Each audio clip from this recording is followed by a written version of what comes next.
The Elder Scrolls Online is one of the most popular MMORPGs on the market.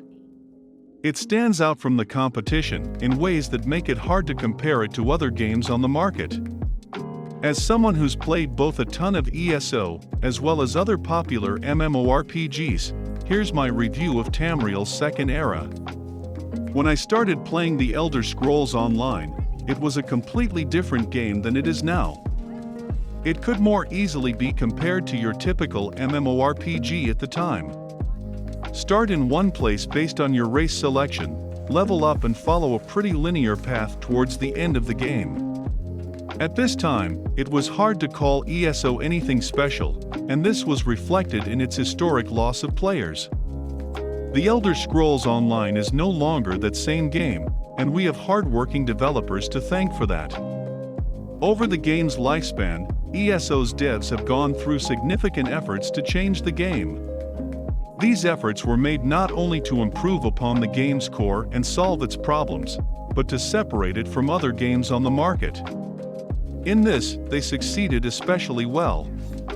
ESO is a very unique MMORPG. Not only is the world fully voiced, but I struggled to remember any quests that felt short or unimportant.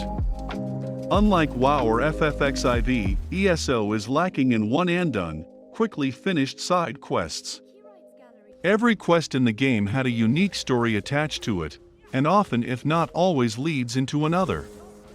Oftentimes you'll meet a stranger on the road with a seemingly simple job for you to complete, only to lead into a much more complicated story than you initially anticipated. Another way in which ESO really separated itself from other MMORPGs was with its One Tamriel update. I remember this update like it was yesterday, but it was well over 4 years ago now.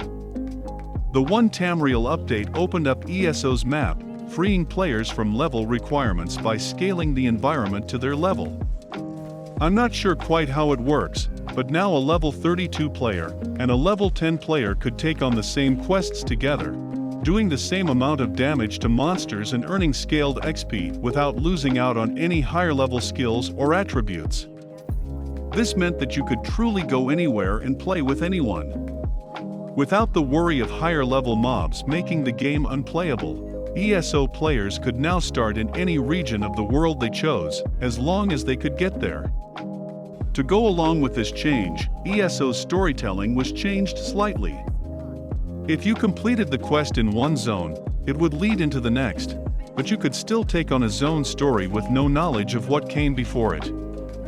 If you hadn't completed any of the quests that came before, important characters would simply introduce themselves to you at that point, turning the game into a choose-your-own-adventure story that can be tackled in any way you choose.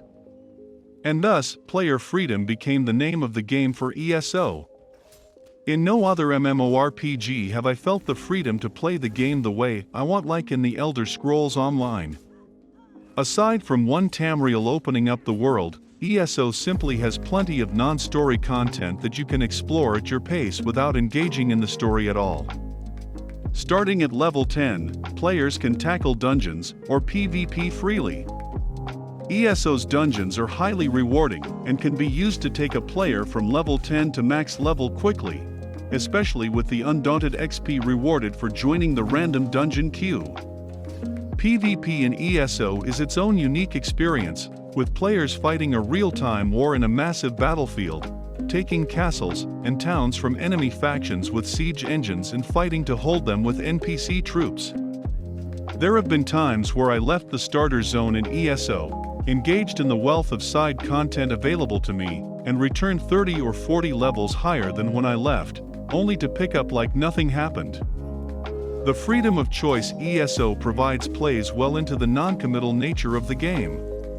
Because The Elder Scrolls Online is a one-time purchase without a subscription model, there is never a moment in ESO where I feel like I'm wasting time. Be it exploring the story, crafting with ESO's intricate crafting system, or just pickpocketing every NPC in sight, I always felt like I could do exactly what I wanted to do at that moment without worrying that I wasn't experiencing the game. ESO does have an optional premium subscription, and it offers pretty good value with it. Aside from access to an infinite inventory space that holds crafting materials, you also gain access to all of the available DLCs for the game, excluding expansions, which are significantly larger in scale. This includes any DLC that come out during your membership, giving you access to quadruple the game content for $15 a month. The final word. It's hard for me to make a concise case for The Elder Scrolls Online, because there's just so much about it I enjoy. Freedom of choice combined with a wealth of content makes for a game that can be a little intimidating to tackle, but the lack of commitment or direction frees you up to explore it at your own pace. ESO can be a very relaxing game to play, and that's why I continue to return to it after nearly 8 years of playing.